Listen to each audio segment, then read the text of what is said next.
Et on se retrouve pour notre rubrique C'est mon histoire. Aujourd'hui, j'ai un beau témoignage à vous partager. Bonjour Patrick, comment vas-tu ? Salut, très bien. C'est génial d'être là. C'est génial, ça me fait très plaisir aussi de t'avoir. Est-ce que tu peux te présenter en quelques mots ? Je m'appelle Patrick, je suis pasteur en France.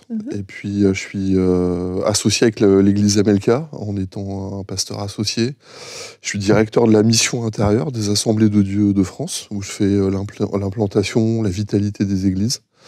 Et j'ai une mission avec une grande mission qui s'appelle MM33 avec les ADD, qui est l'implantation d'1 million d'églises dans le monde pour les 10 prochaines années. Waouh, un homme occupé. Ouais, c'est beaucoup. Ouais. Un peu trop des fois. Un peu trop, ouais. On a tous ce problème. C'est un syndrome commun. J'ai l'impression. Mais aujourd'hui, tu es venu nous raconter l'histoire finalement de ton appel, qui est un appel, on va dire, peu banal, parce que, comme tu me le disais hors antenne, tu n'aurais pas forcément misé sur toi à l'époque. Donc, pour résumer, tu es né dans une famille chrétienne, toi. Ouais. Et puis, à un moment donné, en fait, ton chemin s'est un petit peu éloigné de l'église. Comment ça s'est passé ? Alors, moi, dans ma famille, en fait, mon grand-père était un des fondateurs de la Pentecôte en France. Et voilà, donc j'ai grandi avec le miraculeux. J'ai vu des aveugles voir, des boiteux se lever, etc. Donc ça, c'était vraiment des choses qui m'ont touché. Et puis, quand j'ai grandi, la vie, elle n'est pas ce qu'elle doit être, elle est ce qu'elle est. Et donc, avec ses aléas. Et du coup, je suis devenu gamin de divorcé, puisque mes parents se sont séparés à un moment. Et donc, c'est à ce moment-là où vraiment, il y a eu un changement d'orientation. Donc, mes parents étaient très engagés dans l'église. Après, mes parents ont divorcé, ils se sont séparés. Donc, j'ai vu maman rester en fait très fidèle avec Dieu et vraiment continuer d'aller à l'église. Puis moi, j'ai pris la tangente. C'était le moment pour moi de me dire, écoute, c'est bon, les histoires de Dieu, si vraiment Dieu est là, j'aurais jamais vécu ça avec mes parents, il n'y aurait pas eu toutes ces histoires qui étaient là. Et donc, moi, j'ai pris la tangente, donc j'étais un gros fêtard, je suis très électro-techno, donc j'ai sorti en boîte 5 fois par semaine. Je faisais le mur la nuit, je rentrais à 6 h du matin, à 8 h, j'étais au lycée, tout ça. Donc moi, j'ai vraiment pris à ce moment-là vraiment la tangente. Et en fait, ce qui s'est passé, c'est quand tu veux faire ça, il y a pas d'argent, il faut de l'argent pour sortir. Donc en fait, j'ai fait les poches de mon grand-père et j'ai volé de l'argent à mes grands-parents. Ce qu'il ne faut pas faire. Ça, c'est vraiment le truc qui n'est pas du tout recommandé pour personne. Effectivement. Et j'étais persuadé que ça ne se verrait pas, que ça ne se saurait pas. Puis en fait, ça fait une histoire de famille terrible qui s'est retournée contre moi. Et à ce moment-là, mon frère a fait vraiment, c'était vraiment quelqu'un qui était hyper engagé dans la foi, qui était très combatif. Et il m'a dit, Pat, lève la main droite et promets devant Dieu que tu n'as jamais fait ça. Alors, comme pour moi, Dieu n'avait pas d'existence parce que il n'avait pas de réalité, je ne faisais pas d'expérience avec lui. Faut imaginer que de l'âge de 12 à 18 ans, pour toi, Dieu n'existe pas? Non, zéro. Je ne parle pas à Dieu, je n'ai pas de répondant, je n'ai pas de vie de prière, la Bible ne m'intéresse plus du tout. Et c'est plus du tout dans mon spectre de réalité. Alors moi, je lève la main droite, et tu veux que je... pas de problème, je te promets que j'ai jamais menti, j'ai jamais volé, quoi. Et mon frère me dit, ok, c'est bon, si c'est comme ça, affaire réglée. Donc moi, je me sens vraiment libéré. Tu te dis, c'était facile. Exactement, je lui dis, j'étais un peu en stress, je lui dis, je te promets, j'ai jamais fait ça. Et donc, mon frère me lâche. Et voilà, l'histoire s'écrit là. Et 15 jours plus tard, en fait, je me retrouve, on était à Angers à l'époque. Et moi, j'aimais beaucoup faire la cuisine, etc. Donc, je fais une fondue bourguignonne. Et je prépare tout, parce que vraiment, je sais ce que je fais. Même mes parents étaient j'étais très autonome. Et je me trompe d'huile, en fait. Au lieu de mettre de l'huile de friture, je mets de l'huile d'assaisonnement qui va brûler un petit peu. Puis je dis, il n'y a pas de problème. Quand je me rends compte de l'erreur, je dis, je vais verser l'huile dans le caniveau, je vais aller dehors, je vais verser l'huile là sur le côté de la route. Je nettoie tout ça, et puis dans 10 minutes, on est reparti, et puis on se fait notre repas avec mon frère. Ce que je trouve vraiment drôle avec Dieu, c'est quand les histoires s'écrivent, il met toujours les personnages vraiment entre eux. Effectivement, parce que tu es seul avec ton frère. Je suis tout seul avec mon frère en one-one. Et donc je vais dans la rue, donc j'ai la poêle à la main, là je commence à verser l'huile. En fait, ce qui se passe, c'est que ça fait comme des espèces de fumée là sur la route. J'appelle mon frère et il se retrouve vraiment à juste une distance de voiture. Il y a 4 mètres entre lui et moi. Puis d'un seul coup, j'ai purée, ça me chauffe le visage, est en train de me brûler. Mais qu'est-ce qui est en train de se passer ? En fait, je sens que ça me brûle.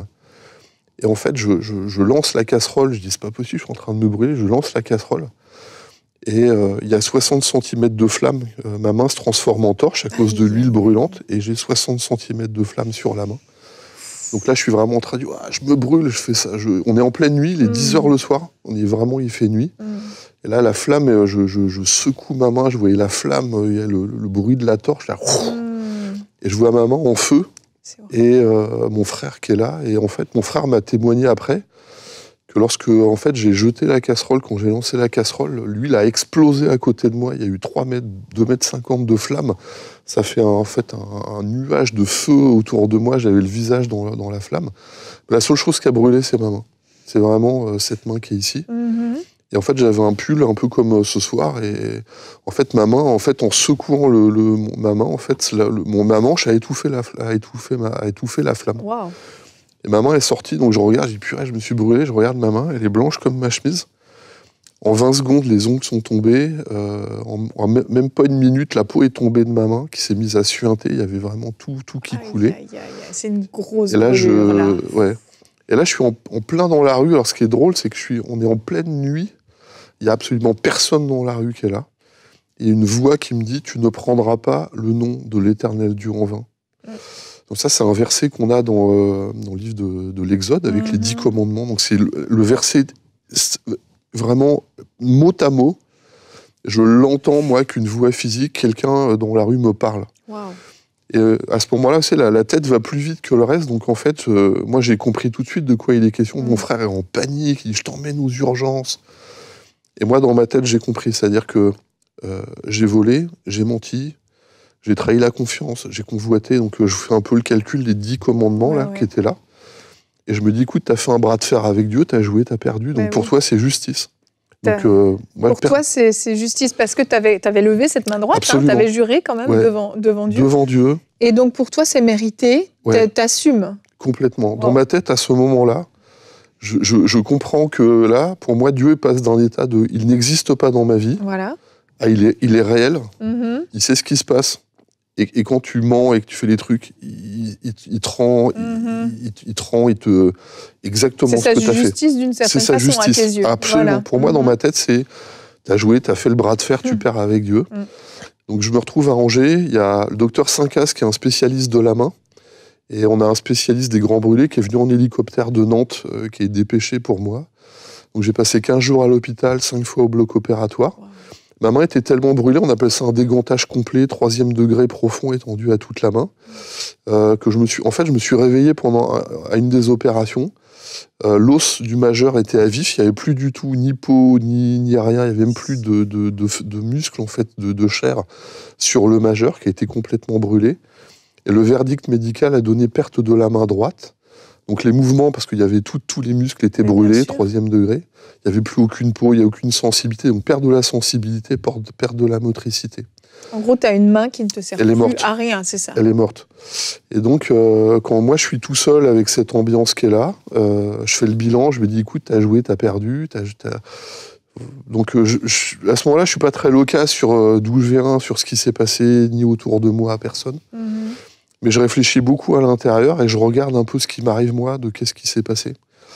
Et il y a une histoire de Moïse en fait qui me revient en tête, que mes grands-parents, quand j'étais petit, on m'avait dit. C'est Dieu parle à Moïse, il dit Moïse, mets ta main dans ton vêtement. Et sa main, elle sort, elle est sèche. Et Dieu dit, remets ta main dans ton vêtement, et quand il sort, elle est complètement nickel. Et je comprends à ce moment-là que le problème, c'est pas la main, en fait. Le problème, c'est ton cœur à l'intérieur, il est sec, il y a un truc qui va pas. Et je dis à Dieu, si tu me rends ma main, je te servirai. Wow. Donc je dis, si ça a marché avec Moïse... Quelqu'un qui ne croyait pas en Dieu quelques temps auparavant, c'est pas mal quand même. Et là, je lui renvoie à Dieu, je dis, si t'es Dieu, c'est pas compliqué, t'as fait ça avec Moïse, il t'a servi, si tu le fais avec moi, je te sers. Et je te donne ma vie, je te sers. Donc 6 mois plus tard, je revois le docteur Sincas, il y a les contrôles, je la fais un peu vite, mais il me tend la main, il me dit, salut Patrick, et je lui serre la main, et je vois que là, il me dit, il y a un truc, ça va pas, c'est pas possible. Pour lui, c'est pas normal que tu puisses serrer sa main, quoi. Pour lui, c'est pas possible. Il fait tous les tests, le chaud, le froid, la force et tout ça. Et il me regarde, il me dit, en fait, il ouvre, c'est là que j'ai vu qu'il a signé le verdict avec perte de la main. Il m'a montré le verdict, il dit, moi, humainement, c'est pas possible que tu te serves de ta main. Et je lui dis, il me dit, c'est un miracle. Et ce qui est drôle, c'est que moi, je le regarde, je lui dis, écoute, ce que la famille peut pas faire, ce que l'argent peut pas faire, ce que personne peut faire, Dieu l'a fait pour moi, ce que j'ai prié. Et Jésus m'a rendu ma main. Et lui, il n'a pas répondu. Il dit, pour moi, c'est un miracle parce que humainement et médicalement, c'est pas possible. Wow. Donc voilà, j'avais 18 ans. Et après, il s'est passé tout un tas de trucs. Parce que quand on n'est pas bien, d'où je venais, j'étais pas en forme. Bon, les trucs étaient... Mais pour moi, Dieu commence à devenir vivant. Et réel, vivant. Okay. Et en fait, il m'a fallu encore quelques années en fait, pour vraiment me rapprocher de Dieu, comprendre l'appel. Et vraiment. C'est à 26 ans, vraiment. Hein, à 26. Donc entre 18 et 26, c'est encore passé 8 ans, pendant lesquels tout ce que j'ai dans ma tête, les trucs que je veux vérifier, en fait, vont sortir. Et puis quand Dieu revient me chercher, et que là, vraiment, je me donne à Dieu. Alors ça va assez vite, parce que je sors de l'armée, j'ai 26 ans. Et en l'espace de 3 mois, j'ai découvert Dieu en disant, je sors de l'armée le 28 février, le 1er mars. La seule pensée que j'ai, il faut que je rencontre Dieu, il faut que je lui parle, il faut que je me mette à jour. Déterminé, là, tout à coup. Complètement. De toute ma vie, j'ai entendu 2 fois la voix de Dieu. Donc la première, c'est quand Dieu m'a parlé en me disant, tu prends pas mon nom en vain. Et la deuxième fois, c'était à Angers avec Jean Leroux, c'était le pasteur de l'époque, qui annonce des baptêmes pour la semaine prochaine. Et là, je suis sur ma chaise. Donc là, j'ai fait un paquet d'expériences.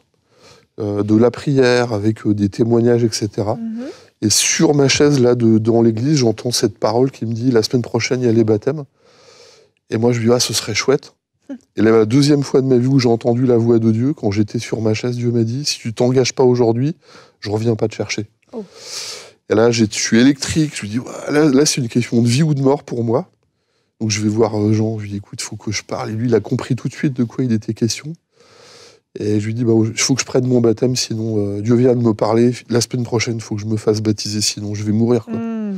Donc ça a été, il sort en hurlant, alléluia. Il avait prié pour moi pendant près de 15 ans. C'est magnifique. Et Dieu est venu me chercher, et puis Dieu m'a redemandé.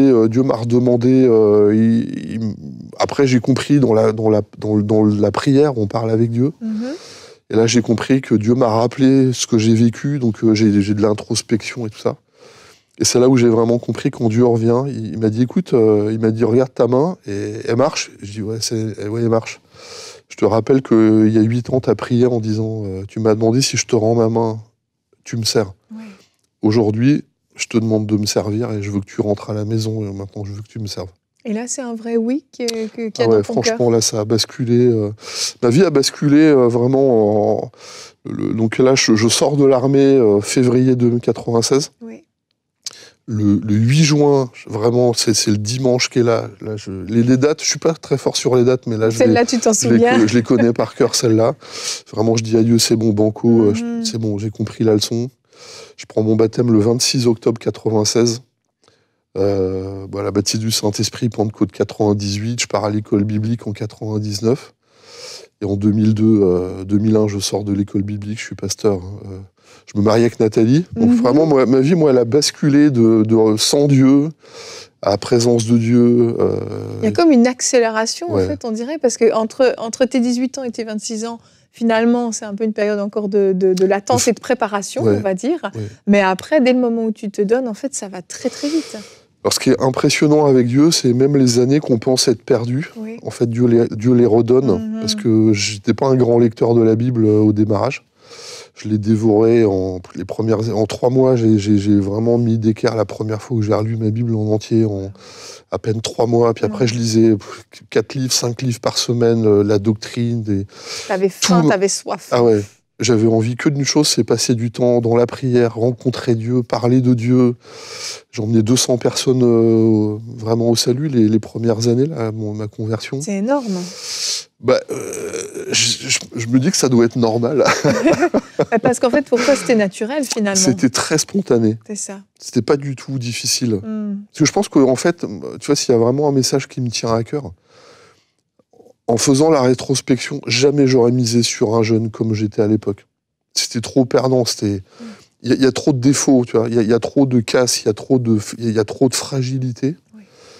Et en réalité, je me suis dit, quand Dieu, en fait, vient frapper à la porte de nos cœurs, la qualité de l'appel se révèle, enfin, moi, je trouve, se déclenche à la qualité de notre réponse. C'est très vrai. Si on donne 10% à Dieu, il fait avec 10%. Si on lui dit banco, il dit tu prends tout. Alors, il y a zéro limite à ce qu'il est capable de faire. Et moi, si on m'avait dit à 18 ans ce que j'allais faire, ce que j'allais marier avec Nathalie, la vie de pasteur et tout ce qu'on a fait un peu partout, aujourd'hui, je voyage dans le monde. À cause des missions qui sont là, je vois les gens que je rencontre, etc. Jamais, jamais, jamais. Je crois que j'aurais pu... si on m'avait dit à 18 ans, tu as vu ça, je t'aurais dit, tu t'es planté, c'est pas possible. C'est fou, hein, c'est fou. Et en fait, Dieu qui l'a fait. Et je trouve que c'est ça la puissance de Dieu aujourd'hui, c'est quand on comprend ce qu'il est, il y a zéro limite à ce que Dieu est capable de faire avec nous. Et moi, c'est vraiment un message avec ce témoignage de, bon, ça c'est la puissance de Dieu. Aujourd'hui, quand je prie pour les malades, c'est toujours avec ma main droite. Quand je prie, c'est toujours en me posant cette main qui me rappelle que ce qui est impossible aux hommes est possible à Dieu. Et que lui, quand il dit, la chose arrive. Amen. Et moi, je peux vraiment confirmer que, en tout cas, c'est vraiment le souhait en disant le témoignage. C'est que la seule personne qui nous disqualifie, en réalité, c'est nous-mêmes. C'est ce que je pense de moi et de Dieu, qui en fait fait que la limite de ce que je vais faire est vivre avec Dieu. Et moi, je crois qu'aujourd'hui, il y a zéro limite avec la puissance de Dieu, dans la guérison, dans la délivrance, dans l'impact qu'on a dans la vie avec les gens, en leur racontant, avec nos témoignages. Il n'y a pas besoin d'en raconter plus, parce que ce qu'on vit avec Dieu, c'est suffisant pour que n'importe qui rencontre Christ, découvre Dieu, change de vie, et se rende compte que c'est vrai, que c'est la réalité, Dieu est vivant. Amen, amen, vraiment. Merci beaucoup, Patrick. Plaisir. Et je veux préciser, moi je la vois ta main, je la regarde depuis tout à l'heure.